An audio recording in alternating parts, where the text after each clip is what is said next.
The escalating violence in the West Bank has reached a critical tipping point.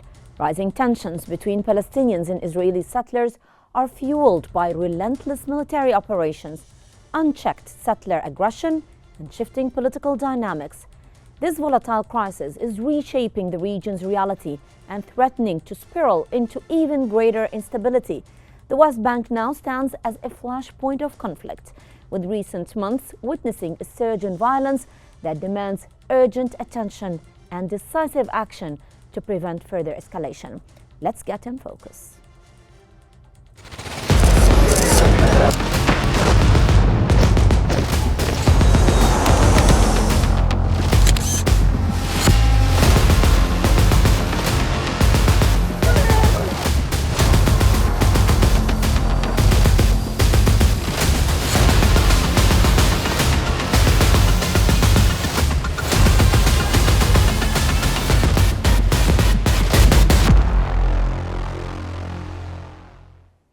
As the violence continues to escalate in the West Bank, today we report on the tragic loss of 9 Palestinian lives, including a 17-year-old student in Israeli raids targeting Tulkarm and Tubas.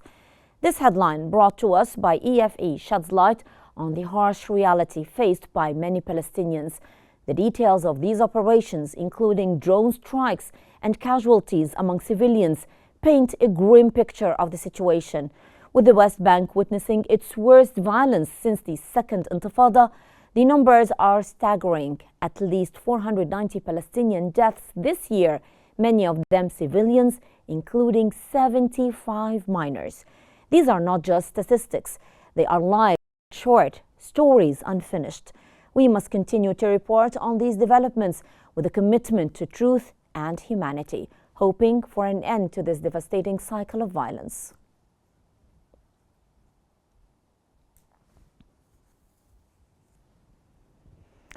And to better understand the drivers and implications of this violence, we turn to Mr. Dimitri Deliani, member of the Fatah Revolutionary Council, live from Dubai. Mr. Deliani, what are the primary factors behind Israel's aggressive actions in the West Bank, and how are these policies impacting the daily lives of Palestinians? The dominating factor is the expansionist, supremacist ideology of which the state of Israel was built on, and the genocidal, racist, societal values of the state of Israel that allows, and not only that, elects politicians that drive the process or the crimes of ethnic cleansing all through the occupied Palestinian territories, whether it was in Gaza or in the occupied West Bank, including East Jerusalem. The main goal of these war crimes that are committed by the state of Israel is ethnic cleansing.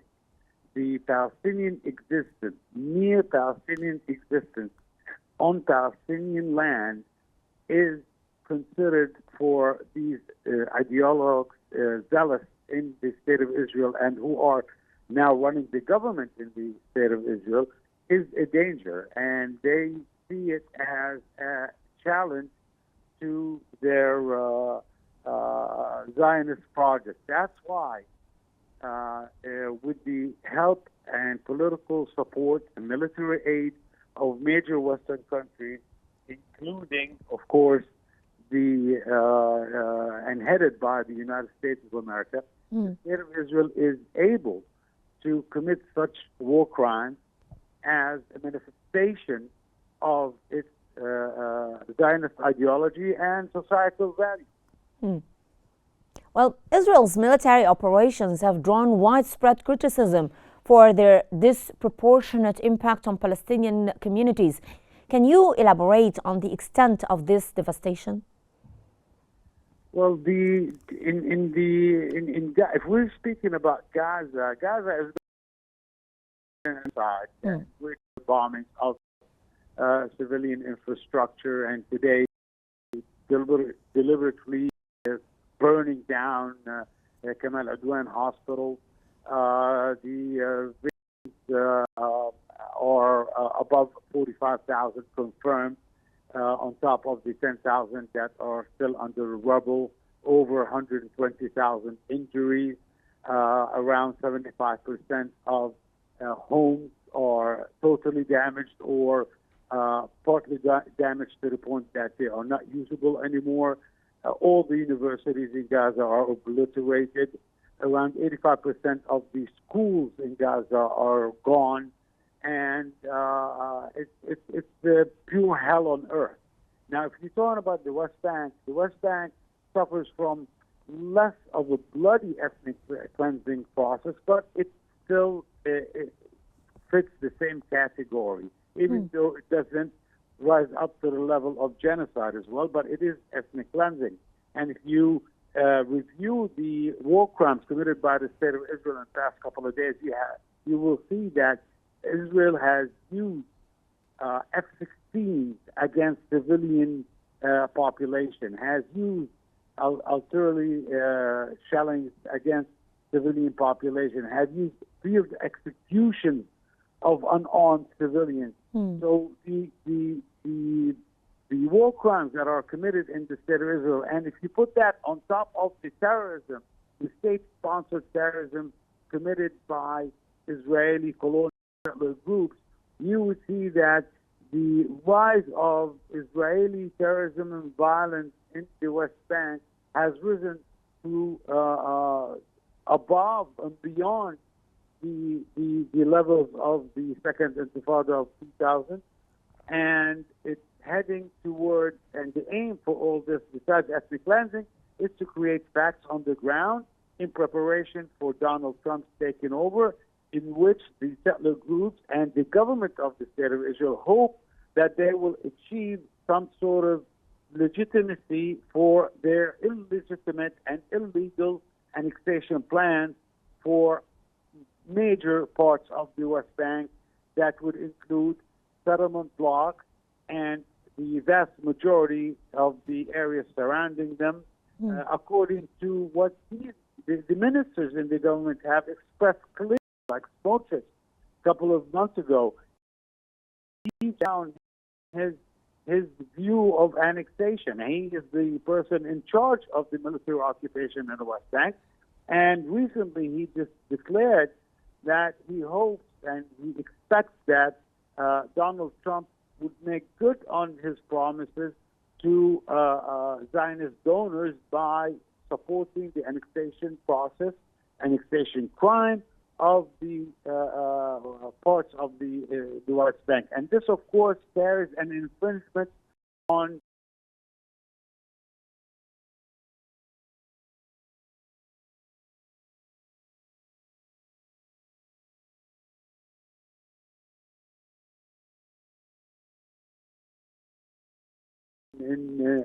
and whatever that brought with it of his political boasting about changing the status quo in the holy sites, whether it was mainly the Al-Aqsa Mosque, but also there are some infringements on the rights of Christians in the old city of Jerusalem, specifically in Jaffa. Well, changing this status quo, sir, that you're talking about actually drives more settler violence that has been described as state-backed aggression.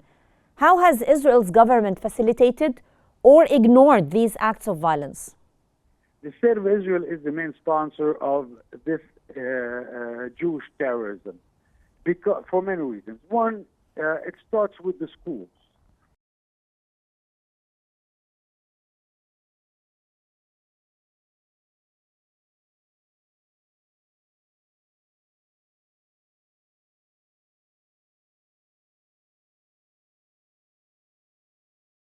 People with others, indigenous people with foreigners, and also the same ideology carries on to the army, which is mandatory for the Jewish Israeli population of the state of Israel, and carries to colleges and universities. So education is one. Two is the legal process. Rarely an Israeli Jew gets arrested for proven terrorist attack. And I'll give you an example. A couple of years ago, there was an attack on Orthodox Church in occupied Jerusalem. The attacker was filmed while committing the crime. And after a lot of polls, diplomatic polls and legal polls, the church was able to get him arrested. Only for this person who was caught on film, did not deny, and with all the international pressure, was arrested, only to repeat the same act less than 24 hours after the first crime was committed at the same church and being recorded with the same cameras and causing the damage to the same areas that he caused the damage the day before. This shows that there is complicity in protecting Israeli Jewish terrorists by the state of Israel. And let's recall what happened about a little bit more than a year ago when the Israeli government provided these Israeli colonial terrorists living in Israeli settlements in the occupied West Bank, provided them with free weapons.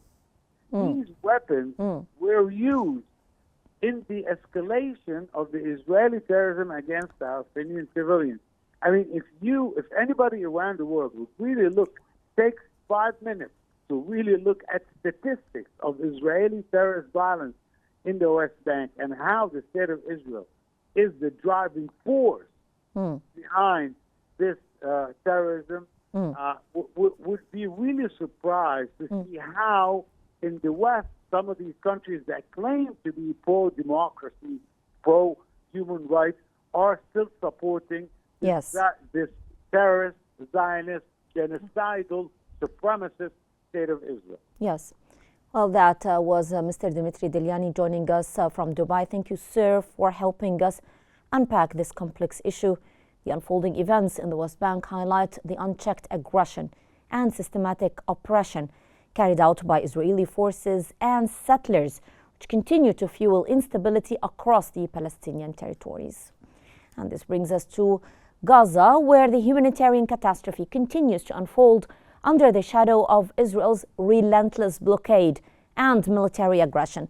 Looting and lawlessness are merely symptoms of the broader suffering endured by a besieged population. The severe disruption of food supply chains and the collapse of public order highlight the devastating impact of Israel's policies. The situation demands immediate, coordinated efforts to hold Israel accountable and ensure the delivery of essential aid to the Palestinian people.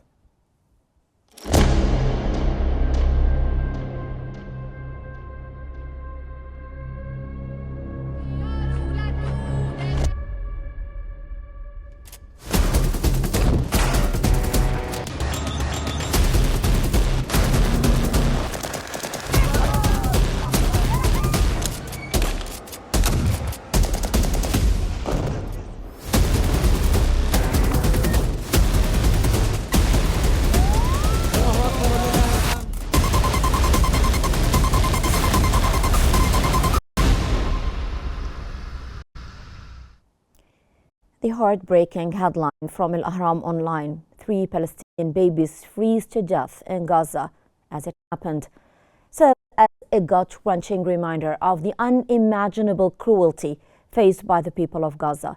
Innocent babies like 3-week-old Sila are dying, not because of war, but because the world has failed to act. These tiny lives, stolen by the cold and neglect, cry out for justice. How long will the international community turn a blind eye to this horrific suffering? How many more children must die in the shadows of aggression before humanity awakens to its conscience?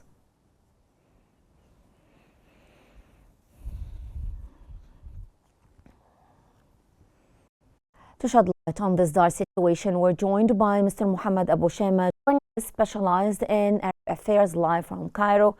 Welcome, Mr. Abu Shama, and let me ask you, the humanitarian situation in Gaza appears to be worsening daily due to Israel's relentless blockade and military aggression. How has this directly impacted food security for the people of Gaza?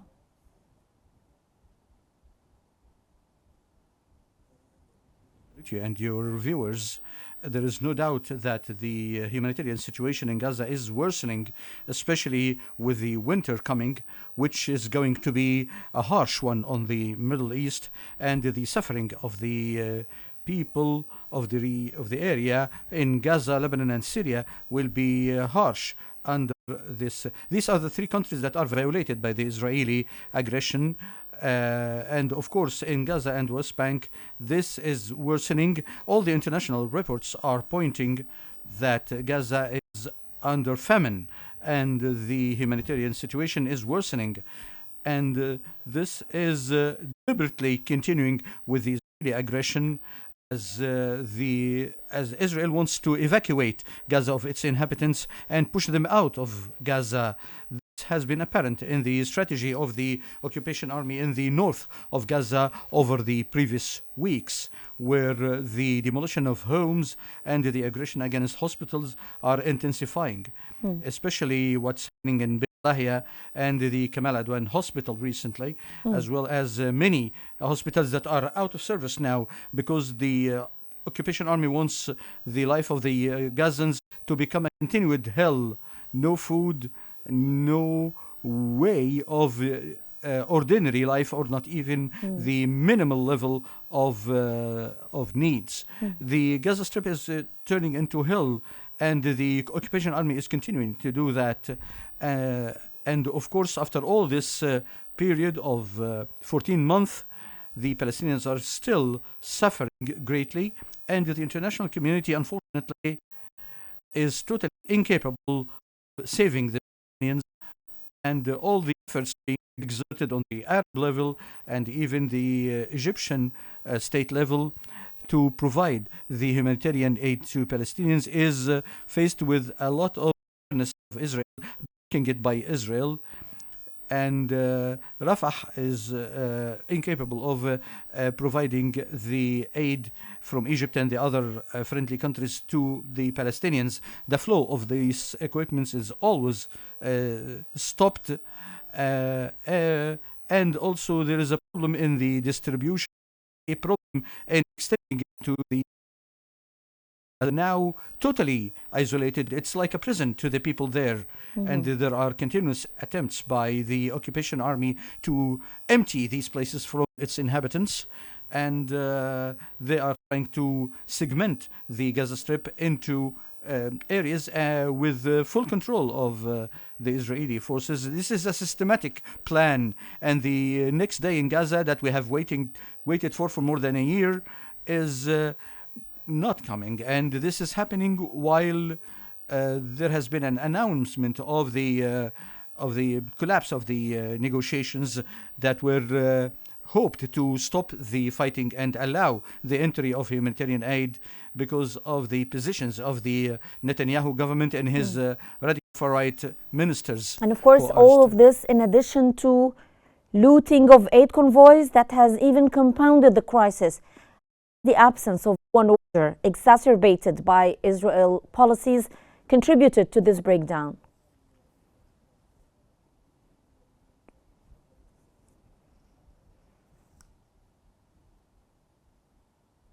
Actually, life is not existing in Gaza at the moment. All the ways of life are not there. And as I pointed, it's a plan to forcibly evacuate the Palestinians out and to displace them out, so they have to run or die or surrender to death where they are.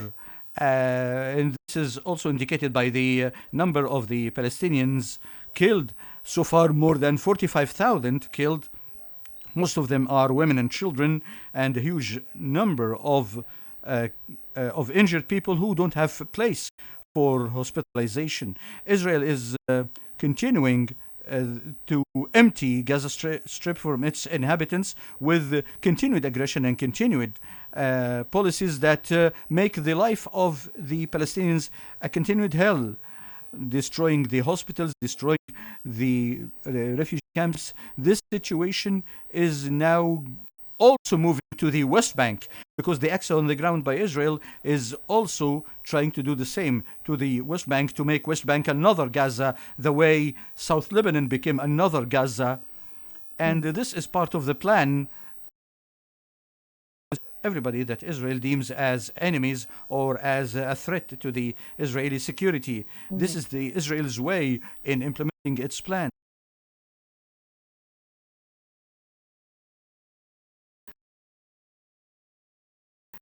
In seeing the population and asking them to stop resistance and asking them to accept its occupation of the new areas in Syria. This is a continued policy of occupation and colonization. Yes. And Yes. Israel will not be stopping it and will not be abandoning its plans under all this international silence Yes. and under the confusion of the positions of the American administration in the transition between Biden administration to the new administration.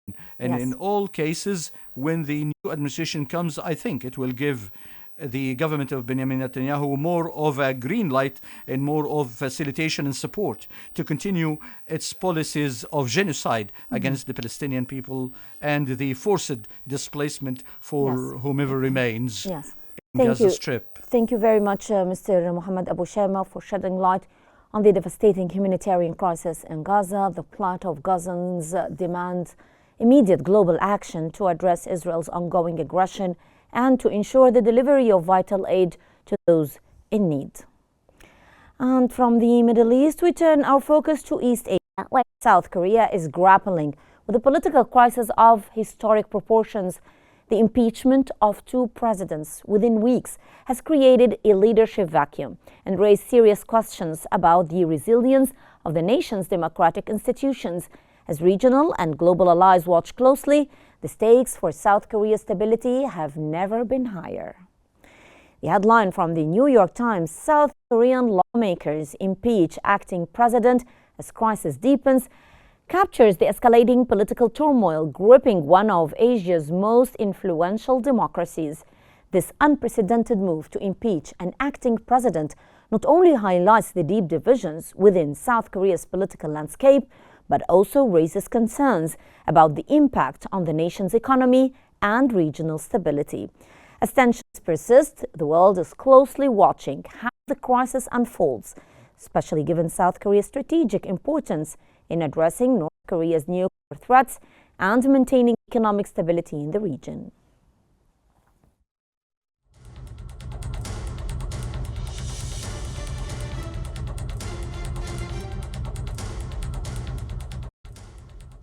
And joining us to analyze this situation is Mr. Satoru Nagao, a political analyst specializing in Asian affairs, live from Tokyo. Thank you very much, Mr. Nagao, for joining us. And let me begin by asking you about South Korea's political crisis that has escalated rapidly. What triggered this unprecedented series of events, and how has it impacted the country? When we check the current situation, indeed the starting point is election in spring this year, the April. That time the opposition party won in the parliament. After that, president is the governmental party, but the parliament is led by the opposition party. So that's why any budget, legal issues hasn't gone through. So for a long time. So that situation makes President Yoon to impose a martial law and failed. So now that we can see the restart of the conflict between governmental party and opposition party.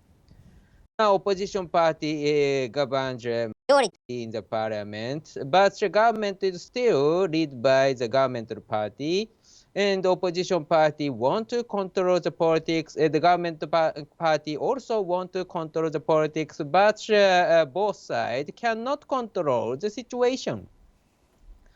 That's why Sir, I want to ask you briefly about the role of the Constitutional Court, which is pivotal in this crisis. Can you explain to us its significance and the challenges it faces? Yeah, this is significant. So simply said, no leadership in South Korea. President is under the court. So now the Prime Minister leads as an alternative. But now the Prime Minister hesitates to appoint the judge of the court against the President. So that's why the opposition party try to change the leader again. So that has going through. So third one will come.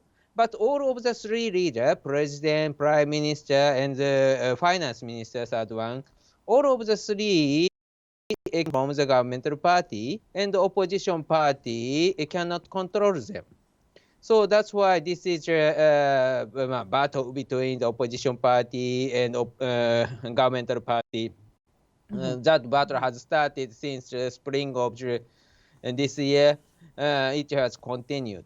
Yes, I'd like to thank you very much, Mr. Satoru Nagao, for your insights. South Korea's ongoing political challenges highlight the fragile balance between governance and public trust in a rapidly evolving democracy. And that wraps up this episode of In Focus, from the escalating tensions in the West Bank through the dire humanitarian crisis in Gaza, the political turmoil in South Korea. These stories underscore the urgent need for justice, accountability, and global action. Thank you for joining us, and stay tuned for more updates here on Qnews.